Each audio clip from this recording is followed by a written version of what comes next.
The council chamber floated in the darkness of space, a massive ring of metal and glass that orbited the golden planet of Zentara Prime. Inside the chamber, beings from across the galaxy sat in their designated seats. Some had scales, others had fur, and a few existed as pure energy contained in crystalline shells. They all shared one thing in common today. They were laughing at humanity. Ambassador Kyle Harrison stood in the center of the chamber, his dark suit looking plain compared to the elaborate robes and armor worn by the alien representatives. Beside him stood Captain Linda Morris, her military uniform crisp and clean, and Chief Engineer Greg Sullivan, who fidgeted with a data pad in his hands. Above them, a holographic display showed Earth's flagship, the ESS Defiant. The ship rotated slowly in the projection, revealing every detail. It was 200 meters long, built from titanium alloys and reinforced steel. Nuclear fusion engines glowed at the rear, and rows of railguns lined the hull. To human eyes, it was a marvel of engineering. To the Galactic Council, it looked like a relic from a forgotten age. High Arbiter Zelthor of the Vrax Collective leaned forward in his seat. His skin was deep purple and his four eyes gleamed with amusement. When he spoke, his voice echoed through the chamber with artificial amplification. This is what humanity offers? A vessel powered by splitting atoms? How quaint. Laughter rippled through the assembly. The Kaldrith ambassador, a being that resembled a floating jellyfish made of light, pulsed with colors that Kyle's translator identified as mockery. Our children build better toys in their learning pods, the translator announced. Kyle felt his jaw tighten, but he maintained his diplomatic smile. He had expected skepticism, but not outright ridicule. The ESS Defiant represents the best of human engineering. We may be new to the galactic stage, but our technology is proven and reliable. Reliable? Zelthor stood, his massive form towering even through the holographic projection. Your weapons throw metal slugs using electromagnetic force. Your shields are layers of ceramic and metal. You still use chemical propellants for some of your systems. This is not technology, Ambassador Harrison. This is archaeology. More laughter filled the chamber. A reptilian delegate from the Sorn hegemony hissed, something that the translator rendered as barely post-industrial. Another representative suggested that Earth would make a fine mining colony once. Humanity accepted its proper place in the galactic hierarchy. Captain Linda Morris stepped forward, her green eyes flashing with anger. Our technology may seem primitive to you, but it works. We've survived wars, plagues, and near extinction with these tools. We didn't have the luxury of inheriting advanced technology from older civilizations. We built everything ourselves. Zelthor waved one of his forearms dismissively. Yes, the scrappy underdog story. How touching. But this council does not grant membership based on emotional appeals. We require proof of capability. Your vessel is a flying scrapyard, Captain. It has no place among the stars.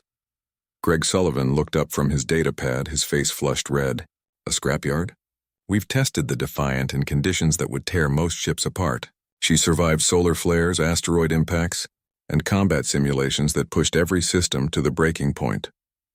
Combat simulations against other primitive Earth vessels.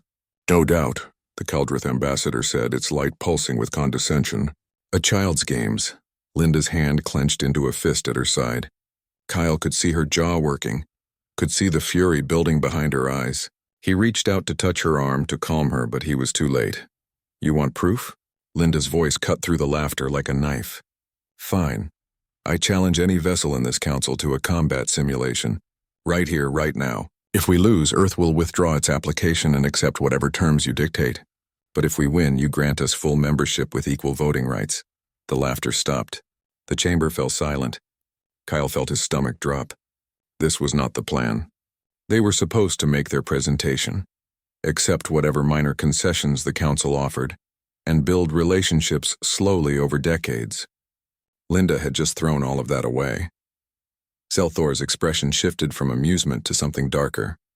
His eyes narrowed and a thin smile crossed his alien features. You challenge the council? How wonderfully arrogant.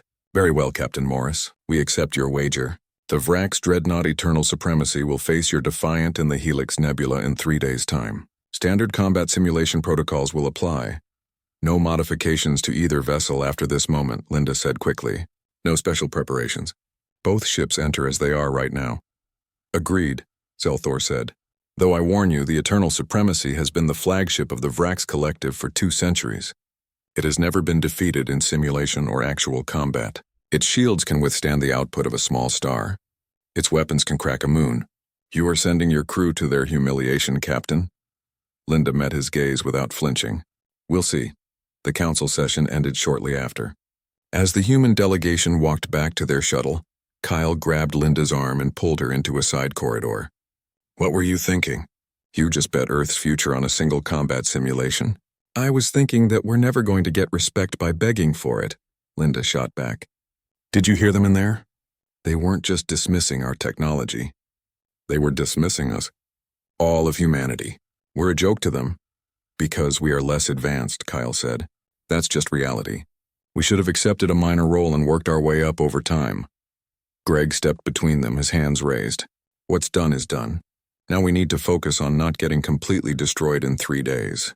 Linda, you better have a plan. Linda's expression softened slightly. She looked at both men and nodded. I do. Greg, how much do you know about their shield technology? Only what's public knowledge. They use harmonic energy fields tuned to deflect particle beams and energy weapons, standard across most advanced species. And how much experience do they have fighting against kinetic weapons? Real kinetic weapons, not the energy-based projectiles most species use? Greg's eyes widened as he understood where she was going. Almost none. Most species abandoned kinetic warfare thousands of years ago. They consider it too primitive, too unpredictable. Linda smiled, and it was not a pleasant expression. Exactly. They've spent so long fighting each other with the same technology that they've forgotten how to adapt. They think our weapons are primitive. Let's show them why primitive weapons are still weapons. Kyle looked between them, his diplomatic instincts screaming warnings. You're going to use their overconfidence against them. I'm going to use everything we have against them, Linda corrected. Our weapons, our tactics, and yes, their complete contempt for us. In 3 days, that council is going to learn something important about humanity. What's that? Kyle asked. That we didn't claw our way to the top of Earth's food chain by playing fair. We did it by being meaner, more stubborn, and more creative than anything that tried to stop us. The Vrax want to fight? We'll give them one they'll never forget. The 3 humans returned to their shuttle in silence.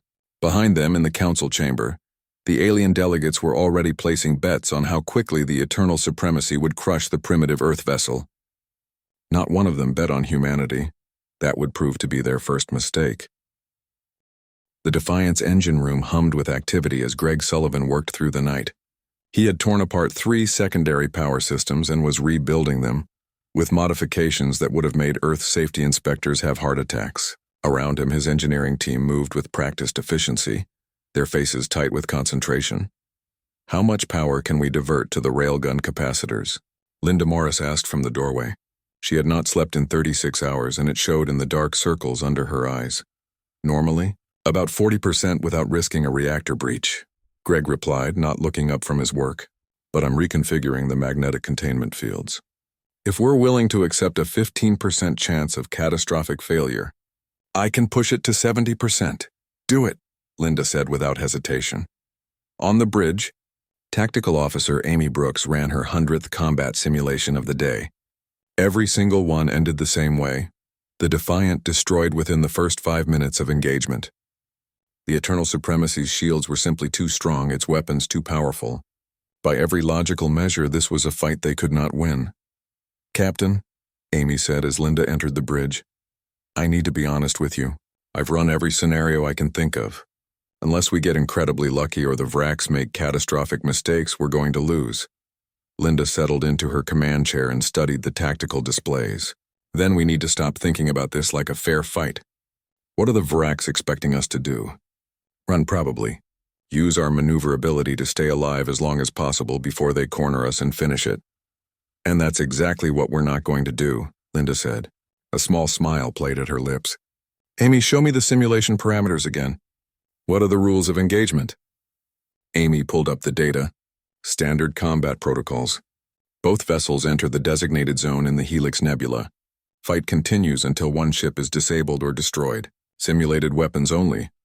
But damage is calculated in real time based on actual weapon capabilities. Shields, engines, and structural integrity are monitored by neutral observers. And the victory conditions? First ship to achieve total weapons disable or propulsion kill on the opponent wins. Or if one captain surrenders. Linda studied the information carefully. What about the environment? Can we use the nebula itself? Amy blinked. The asteroid field? The radiation? I mean, technically yes, but the simulation is designed for ship-to-ship combat. Most captains ignore environmental factors. Most captains haven't spent their entire careers fighting an Earth's solar system, Linda said. Our ships are built to handle radiation, debris, and unpredictable conditions. We train in asteroid fields. We use gravity wells and planetary bodies as tactical advantages. The Vraks have fought in clean, controlled environments for so long they've forgotten that space itself can be a weapon. Understanding dawned on Amy's face. You want to use the nebula against them. I want to use everything against them. Get me detailed scans of the combat zone. Every asteroid, every radiation pocket, every magnetic anomaly. If it exists in that nebula, I want to know about it. The next 2 days passed in a blur of preparation.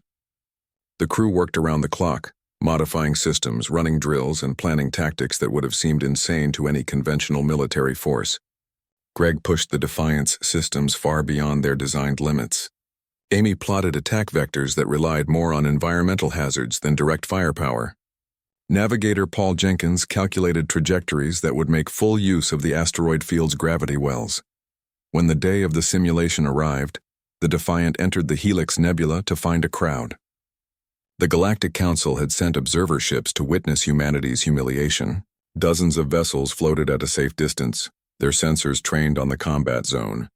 Inside those ships, aliens from across the galaxy placed final bets and settled in to watch the show. The Eternal Supremacy appeared like a sunrise. It was massive, easily 3 times the size of the Defiant.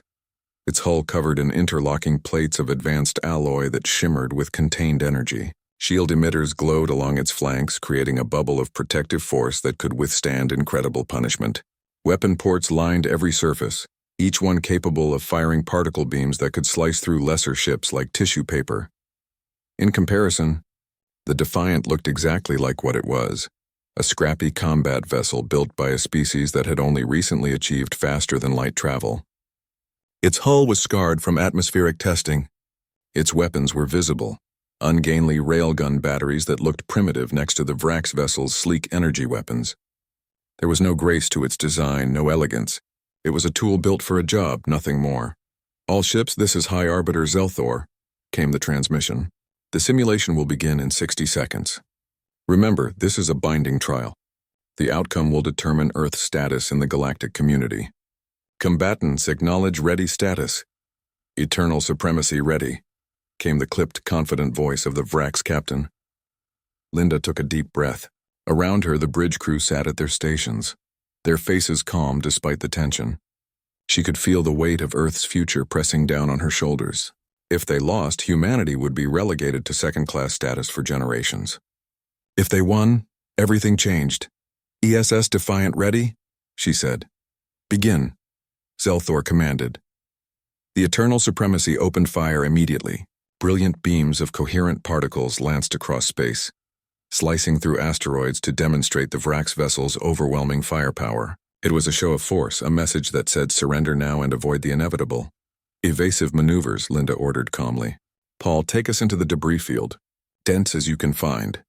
The Defiant's engines flared and the ship dove into a cluster of tumbling asteroids. The Vrax beams followed, cutting through rock and ice. But the Defiant was already gone. Its smaller size and superior maneuverability, allowing it to thread through gaps that the larger vessel could not follow. They're attempting to hide, someone on the observer ships noted with amusement. How predictable, but Greg Sullivan was not hiding. He was watching his instruments with intense focus. Captain, I'm reading their shield frequencies. They're rotating through a standard harmonic pattern, 64 variations cycling every 4 seconds. Can you predict the pattern? Linda asked. Already done. Sending data to Amy now. Amy's fingers flew across her console. Captain, I have firing solutions, but our energy weapons won't penetrate even when their shields are at the weakest point in the cycle. Then we don't use energy weapons, Linda said. Load railguns with tungsten penetrators, maximum velocity. Captain, railguns against shields? Amy sounded doubtful. Trust me. Fire when ready. The Defiant emerged from the asteroid field at full burn. The Eternal Supremacy's captain saw the approach and actually laughed over the open channel. They're charging us? How wonderfully stupid. The Vrax vessel opened fire with everything it had. Particle beams converged on the Defiant's position, but Linda had timed their approach perfectly. The Defiant spiraled through the incoming fire, using its thrusters in ways that would have torn apart a less robust ship. It closed the distance at a speed that shocked the observers. "Fire," Linda commanded. The Defiant's railguns spoke with electromagnetic fury.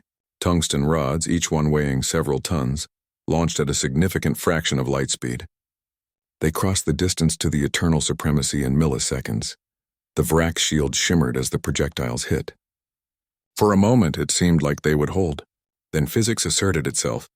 The shields were designed to deflect energy, to dissipate particle beams and redirect plasma. They had never been built to stop solid matter moving at relativistic speeds. The tungsten rods punched through the shields like they did not exist. They slammed into the Eternal Supremacy's hull with devastating force, punching holes through armor and destroying weapon emplacements. The Vrax ship's entire starboard weapons array went offline in an instant. The observer ships fell silent. This was not supposed to happen. "Reload and fire," Linda ordered. "Target their engine section." "Captain, they're bringing their port weapons to bear," Amy warned. "Then we better be faster than they are." The Defiant rolled, presenting its heavily armored belly to the incoming fire, while its railguns spoke again. More tungsten rods hammered into the Eternal Supremacy, this time targeting the engine manifolds. The Vrax captain tried to maneuver, tried to bring his superior firepower to bear, but his ship was too large, too slow. "Nuclear missiles away," Amy announced. "Impact in 10 seconds. The Vrax captain finally understood the danger. He tried to activate point defense systems, tried to intercept the primitive chemical rockets heading toward his ship. But his weapons had been designed to stop sophisticated energy-based missiles with electronic countermeasures. They were not optimized for dumb projectiles that simply flew straight and fast. The nuclear warheads detonated against the Eternal Supremacy's hull. The observer ship's sensors went white with the electromagnetic pulse. When the glare faded, the Vrax dreadnought hung in space, half its systems dark, weapons offline, engines sputtering. The Defiant circled like a shark around wounded prey. "This is Captain Linda Morris to the Eternal Supremacy. Surrender or I will finish what we started." The council chamber should have been celebrating Earth's victory, but instead it felt like a funeral. High Arbiter Zelthor sat in his elevated seat, his purple skin darker than usual, his 4 eyes fixed on the empty space where the human delegation should have been standing. Around him, representatives from dozens of species whispered among themselves, their voices creating a low buzz of concern. The challenge was met and won, Ambassador Kyle Harrison said from his position in the center of the chamber. According to the terms agreed upon, Earth should be granted full membership with equal voting rights. Zelthor's voice was cold. The terms were agreed upon in haste and without proper council deliberation. "We require time to review the implications of granting full membership to such a volatile species." Kyle felt anger rising in his chest, but he kept his voice level. "With respect, High Arbiter, the terms were clear. There was no mention of review periods or deliberation. Earth won fairly? The Kaldrith ambassador pulsed with angry colors. "Your captain used barbaric weapons. Nuclear explosives? Kinetic projectiles? These weapons have been banned from civilized warfare for millennia. They are not banned in simulation combat," Kyle countered. "We followed every rule that was specified. If the council wanted to restrict weapon types, they should have stated that before the engagement."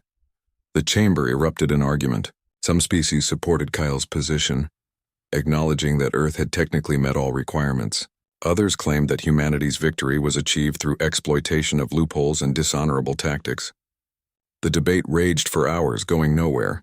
Finally, Zelthor raised one of his massive arms for silence. "This session is concluded.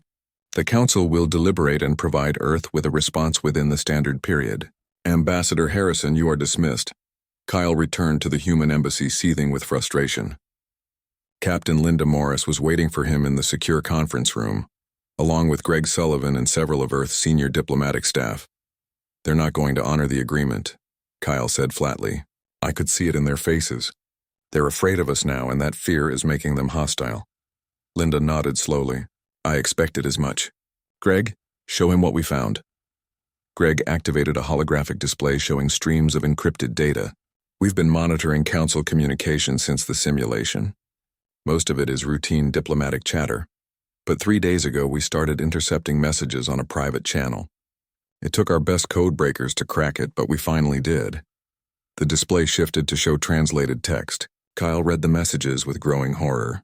They detailed a secret meeting between 7 species, including the Vrax, Kaldrith, and the powerful Halcyon Empire. The topic was simple: how to neutralize the Earth problem before humanity became a true threat. "They're planning to attack us?" Kyle said. "Not immediately," Greg replied. "They're building a coalition first, making sure they have overwhelming force before they move. The current plan is to give us 6 months to accept protectorate status peacefully. If we refuse, they send a fleet to compel our submission." "This is insane," Kyle said. "We won one simulation. That does not make us a threat to the entire galaxy." Linda leaned forward, her green eyes intense. "It does if they have been maintaining control through intimidation rather than actual superiority. Think about it, Kyle. How many aggressive species has the Council encountered over the millennia? Dozens? Hundreds? And how many have achieved full membership status through military action?" "None that I know of," Kyle admitted. "Exactly. Because the Council has a system. They identify species that might challenge their authority, and they crush them before they can become problems. They use overwhelming force, make an example, and then offer generous terms of surrender. It keeps everyone in line, but we just proved that their overwhelming force is not as overwhelming as they pretended." Kyle sank into a chair, his mind racing. "So what do we do? We cannot fight the entire Galactic Council." "We do not have to fight the entire Council," Linda said. "Just the coalition that is forming against us. And we have 6 months to prepare." 6 months to prepare for what? "We have 12 ships, Linda. Most of them are older than the Defiant and not as well armed. The coalition will send hundreds of vessels." "Then we do not fight them in open space," Linda said calmly. "We fight them in our solar system, where we have every advantage. We know every asteroid, every orbital path, every radiation zone. We turn our entire home system into a weapon." Greg nodded enthusiastically. "I have already been running calculations. We can mine the asteroid belt, set up weapon platforms on Mars and Jupiter's moons, create debris fields that will disrupt their sensors, make them fight on our terms, not theirs." Kyle looked between them, seeing the determination in their faces. "You are talking about total war. Even if we somehow win, the political consequences would be catastrophic. Earth would be isolated, possibly forever." "We are already isolated," Linda said. "The Council has made it clear they will never accept us as equals. So we have a choice: submit to their authority and spend the next 1,000 years as second-class citizens, or fight for our right to stand on equal footing." Before Kyle could respond, an alarm sounded throughout the embassy. A communications officer burst into the room, her face pale. "Ambassador, we have an emergency transmission from Earth Defense Command. A fleet has just entered our solar system. Initial count is 30 capital ships." Linda stood quickly. 30? "They said we had 6 months. Apparently they changed their minds," the officer said. The holographic display shifted to show the incoming fleet. It was massive, led by sleek warships that made even the Eternal Supremacy look small. At the center of the formation was a vessel that could only be the flagship, a floating city of weapons and shields. "That is the Halcyon Emperor's personal dreadnought," Kyle said quietly. "War Marshal Trevik commands it. He is one of the most decorated military commanders in galactic history." A transmission came through. War Marshal Trevik appeared on the display, his species resembling a humanoid covered in crystalline armor. When he spoke, his voice resonated with authority. "This is War Marshal Trevik of the Halcyon Empire, commanding the Enforcement Armada. We are here on behalf of the Galactic Council to address the threat posed by the human species. You have 1 standard day to surrender the vessel designated ESS Defiant and submit to Council oversight. Failure to comply will result in the use of force. This is your only warning." The transmission ended. The room fell silent. Linda broke the silence first. "Get me President Clark on secure channel, and someone find out where our fleet is right now." Within the hour, a holographic conference was underway. President Nathan Clark appeared from Earth, his gray hair and weathered face showing the stress of leadership. With him were the commanders of Earth's other 11 vessels, their faces appearing in smaller displays around the room. 30 ships, President Clark said, "against our 12. What are our chances, Captain Morris? In open combat? 0, Linda said bluntly. But we are not fighting in open space. We are fighting in our home system, and we have 1 day to prepare. That changes things. How? Commander Lisa Campbell of the ESS Guardian asked. She was young for a ship commander, but her record was impressive. They outgun us, outclass us, and outnumber us. What possible advantage do we have? Knowledge, Linda said. They have never fought in our solar system. They do not know the hazards, the opportunities we do. Chief Strategist Claire Bennett has been working on defensive plans for exactly this scenario. Claire Bennett appeared on the display, her sharp features composed despite the crisis. We have been quietly preparing defensive measures ever since Captain Morris won the simulation.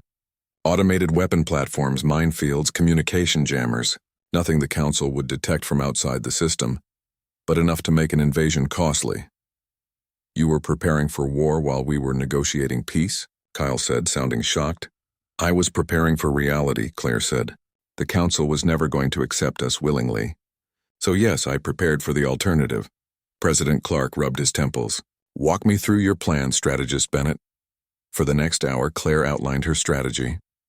It was audacious, relying on hit-and-run tactics, environmental hazards, and the willingness to use every dirty trick humanity had ever conceived. The alien fleet would be lured deeper into the solar system, drawn through increasingly dangerous territory, while Earth's smaller ships harassed them from unexpected angles. It is a delaying action, Commander Campbell noted. We might destroy a few of their ships, but eventually they will overwhelm us. Unless we destroy their flagship first, Linda said. Cut off the head and the body dies. Trevik is commanding from that dreadnought. If we can take it out, the rest of the fleet will lose coordination. That dreadnought has shields that could withstand a supernova, Greg said. How do you propose we destroy it? Linda smiled grimly. The same way we beat the Eternal Supremacy. We hit it with weapons it is not designed to stop. President Clark looked at each face on the display, reading the determination there. Finally, he nodded. I did not want this war, but I will not submit to threats either. We will fight. May God help us all. The transmission ended. Linda turned to her crew. We have 24. The battle began at Neptune's orbit. War Marshal Trevik had arranged his 30 ships in a perfect combat formation, a display of military precision refined over 10,000 years of warfare. Each vessel held its position exactly, shields overlapping to create a nearly impenetrable defensive wall. They advanced toward the inner system like an unstoppable tide, the 12 Earth ships scattered like prey fleeing a predator.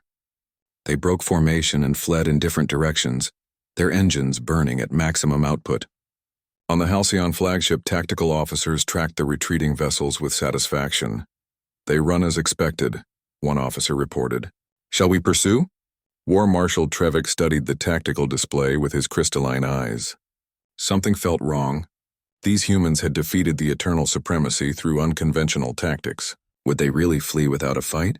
Proceed with caution. Maintain formation integrity. Do not allow them to separate us. But his subordinate commanders were not as careful. The captain of the cruiser Swift Vengeance saw the ESS Guardian fleeing toward Jupiter and could not resist the chase. He broke formation, taking 3 other ships with him. We will run down the cowards and return with their surrender, he transmitted proudly. Linda Morris watched from the bridge of the Defiant as the 4 Halcyon ships took the bait. Guardian, they are following you. Execute Plan Delta. Commander Lisa Campbell's voice came back steady despite the danger. Confirmed. Leading them into the belt now. The Guardian dove into Jupiter's asteroid belt, weaving through tumbling rocks and ice chunks with desperate speed. The Halcyon ships followed, their superior sensors easily tracking the human vessel through the debris. They closed the distance, preparing to disable the Guardian's engines with precision fire. Then the asteroid started exploding. Humanity had spent 3 weeks planting nuclear mines throughout the belt, each one disguised to look like natural rock. When the Halcyon ships entered the kill zone, hundreds of mines detonated simultaneously. The explosions created a wall of radiation and debris that overwhelmed the alien sensors. In the chaos, the Guardian reversed course. Instead of fleeing, it charged straight at the Halcyon cruiser Swift Vengeance. The alien captain barely had time to react before the Guardian opened fire with every weapon it had. Railgun rounds slammed into the cruiser's shields, followed by missiles that used the radiation from the mine blast to hide their approach. The swift Vengeance staggered under the assault. Its shields held, but barely. The captain tried to return fire, but his targeting systems were still recovering from the electromagnetic pulse. Before he could clear his sensors, the Guardian had vanished back into the asteroid field. "Damage report," the Halcyon captain demanded. "Shields at 40%. Port weapons array damaged. 2 crew casualties from shrapnel that penetrated the hull breach on Deck 7. The captain stared at his displays in disbelief. The primitive Earthship had hurt them. Actually hurt them. "Fall back to the main fleet. These humans are more dangerous than the Marshal believed." War Marshal Trevik received the retreat order with growing concern. 1 engagement, and he had already lost combat effectiveness from 4 ships. The humans were using the environment as a weapon, exactly as the intelligence reports had warned. He needed to adapt his tactics. All ships, Titan formation. No more independent pursuits. We advance together or not at all. The Halcyon fleet reformed and pressed deeper into the solar system. They encountered more mines near Mars, more hit-and-run attacks from the darting Earthships. Each engagement cost them damage, casualties, and time. The humans never stood still long enough for a decisive battle. They struck and vanished, using every moon, every asteroid, every radiation pocket as cover. 3 days into the battle, the Halcyon fleet had made it to the orbit of Mars. They had destroyed 2 Earth vessels, the ESS Valiant and the ESS Ranger, but the cost was mounting. 5 Halcyon ships were combat ineffective and had to be sent back to the outer system for repairs. Casualties were in the hundreds. Morale was suffering. War Marshal Trevik called a conference with his senior captains. Their holographic forms appeared in his command center, and he could see the frustration on their faces. "This is unacceptable," Captain Vorn of the battleship Unyielding declared. "We are the Halcyon Empire. We do not skulk through debris fields fighting guerrilla battles with primitives. We should advance on Earth directly and end this farce." "Earth's orbital defenses are extensive," Trevik replied. "Satellite weapon platforms, ground-based missiles, and their entire remaining fleet positioned for planetary defense. A direct assault would be costly. More costly than this slow bleed," Vorn challenged. "We have lost more ships in 3 days than we did in the entire Sorn hegemony campaign. These humans are making fools of us," Trevik could not argue. The humans were indeed making his fleet look incompetent. But he was a veteran of countless wars, and he recognized the trap. The humans wanted him to commit to a frontal assault on Earth. They wanted him angry and reckless. "We maintain course. Slow, methodical advance. We will reach Earth and overwhelm their defenses through superior firepower." The conference ended, but Trevik's concerns remained. He composed an encrypted message to the Galactic Council, warning them that the human threat was more serious than initially assessed. He described their tactics as controlled chaos and their determination as beyond rational calculation. He recommended opening diplomatic channels before more lives were lost. The Council's response was terse. Complete the mission or be replaced. Aboard the Defiant, Linda Morris studied casualty reports with a heavy heart. 2 ships lost. Over 2,000 crew dead. The ESS Valiant had been commanded by Captain Scott Palmer, one of her oldest friends. She had watched his ship die on the tactical display, had heard his final transmission as Halcyon weapons tore through his hull. Dr. Helen Price entered the bridge, her medical uniform stained with blood. She looked exhausted, her face drawn from days of treating wounded. "Captain, I need to talk to you about our medical supplies.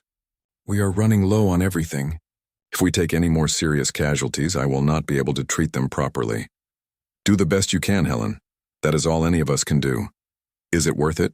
Helen asked quietly. "All these deaths? We cannot win this war, Linda. Even if we destroy half their fleet, more will come. The Council has thousands of ships. We have 10 left." Linda turned to face her friend. "If we surrender, what happens?" "We become servants. Our children grow up knowing that humanity bowed to threats, that when we were tested, we submitted rather than fight. I cannot accept that, Helen. I would rather die fighting than live on my knees. Even if it means taking the whole crew with you." Every person on this ship volunteered, knowing the risks. We all knew this might be a one-way mission, but we also know that some things are worth dying for. Freedom is one of them. Helen nodded slowly, understanding even if she did not fully agree. She returned to the medical bay to continue treating the wounded. The battle continued.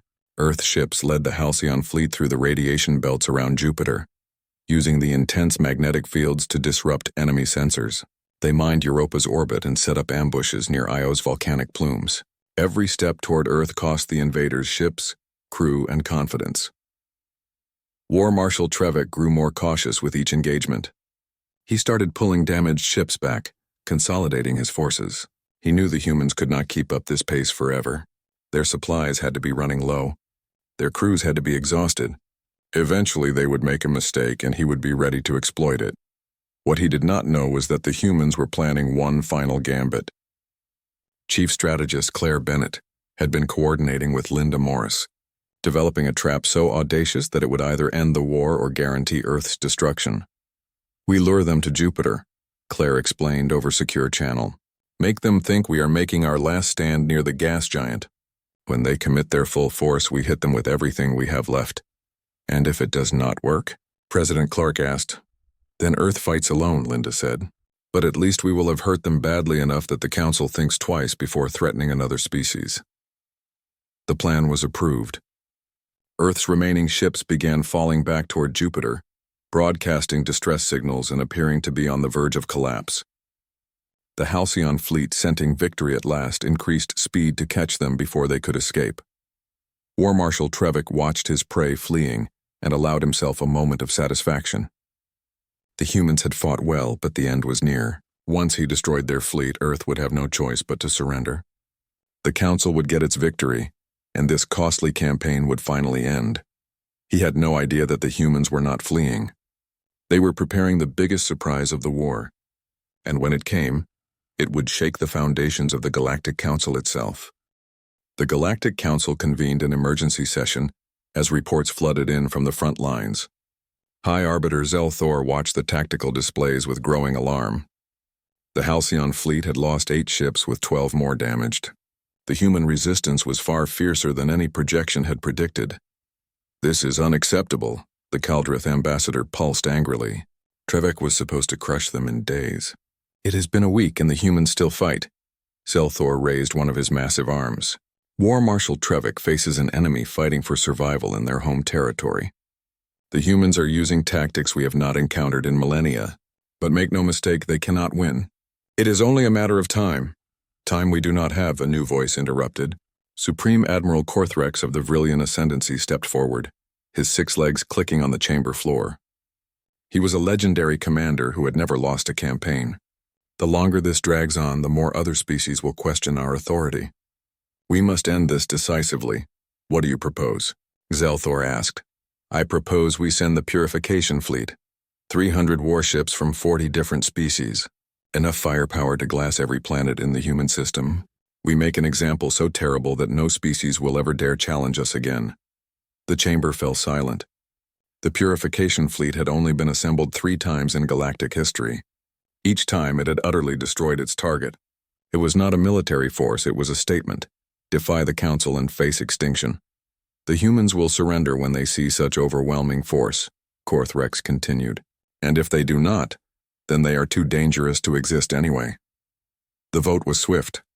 The Purification Fleet would be assembled and dispatched within 2 weeks. Supreme Admiral Korthrex would take personal command. The human problem would be solved once and for all. Aboard the Defiant, Linda Morris received the intelligence report with grim acceptance. 300 ships. There was no strategy, no clever tactic that could overcome such odds. This was the Council's final answer to humanity's defiance: submit or die.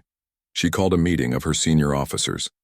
Greg Sullivan arrived first, followed by Amy Brooks, Navigator Paul Jenkins, and Dr. Helen Price. They all looked exhausted, worn down by weeks of constant battle. "I am not going to lie to you," Linda began.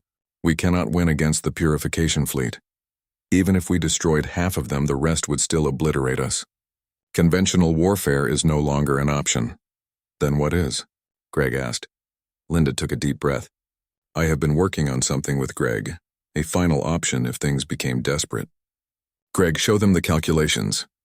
Greg activated a holographic display showing the Defiance reactor core. "We can overload the fusion reactor and create a matter-antimatter reaction. Essentially turn the ship into a bomb. The yield would be equivalent to a small supernova."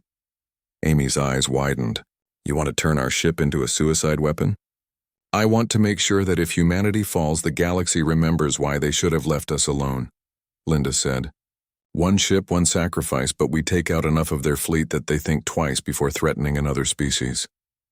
Helen stood abruptly. This is insane. You are talking about killing everyone on this ship. I am talking about making our deaths count, Linda replied. If we surrender, Earth becomes a slave world. Future generations grow up under council control, their freedom stripped away. If we fight conventionally, we die anyway and accomplish nothing.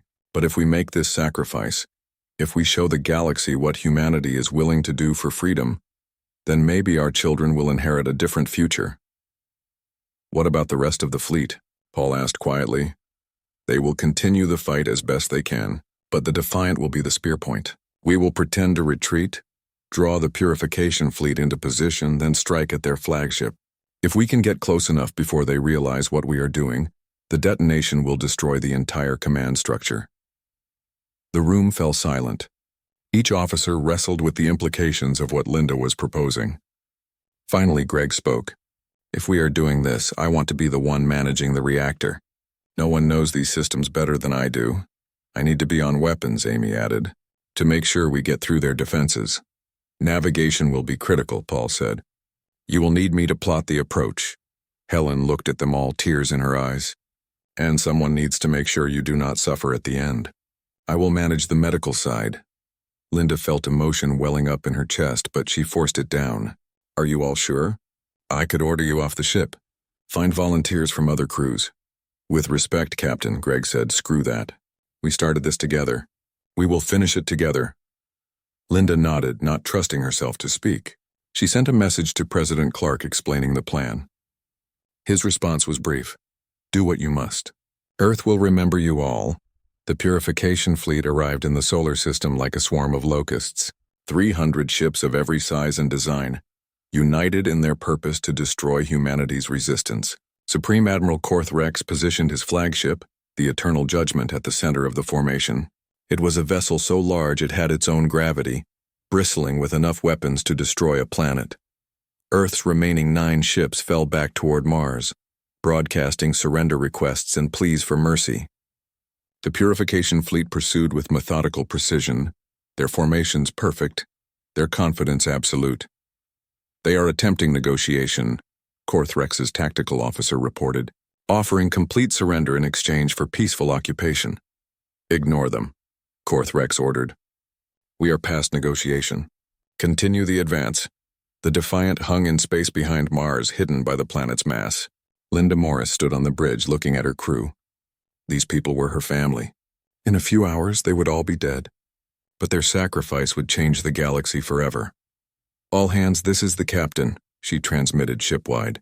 In a few minutes, we will begin our final approach. There is no coming back from this. If anyone wants to evacuate, now is the time. No judgment, no questions asked. Nobody left their stations. The entire crew, 217 souls, chose to stay. Linda felt pride swelling in her chest. Then let us show these aliens what humanity really means. Engineering, begin reactor overload sequence. Greg's hands moved across his console with practiced precision.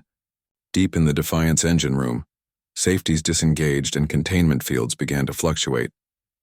The fusion reactor started building toward critical mass. Overload initiated. We have 2 hours until detonation. After 90 minutes, the process becomes irreversible. Helm, take us out. Maximum burn toward the enemy flagship. The Defiant emerged from behind Mars at full acceleration. The Purification fleet detected the approach immediately, but they interpreted it as a final desperate attack. Dozens of ships moved to intercept, weapons charging. They are trying to block our path, Amy reported.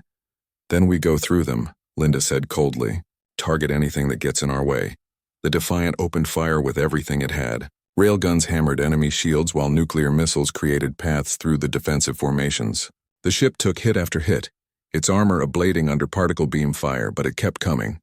Hull breach on decks 3 and 5, Paul reported. Losing atmosphere. Seal those sections and keep going. Captain, we have multiple fighter wings inbound, Amy said. Point defense, full automatic. Do not let them slow us down.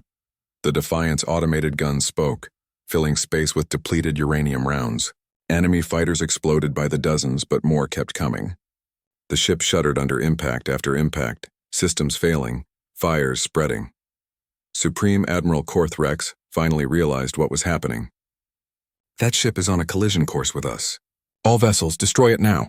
The Purification Fleet concentrated all fire on the Defiant. Hundreds of weapons converged on the single human ship. The Defiant's shields, already weakened, collapsed completely. Energy beams carved through armor, tearing holes in the hull. We are not going to make it, Paul said, his voice strained. Greg looked at his displays, seeing the reactor readouts. They were still 5 minutes from ideal detonation range, but the ship was coming apart around them. Captain, I can manually trigger the overload early. We will lose some yield, but we are close enough to do significant damage. Linda looked at the tactical display. They were surrounded by enemy ships, including a cluster of capital vessels near the Eternal Judgment. It would have to be enough. Do it, Greg. Greg's fingers moved to the manual override. He looked up one last time, meeting Linda's eyes. It has been an honor, Captain. The honor was mine. All of you.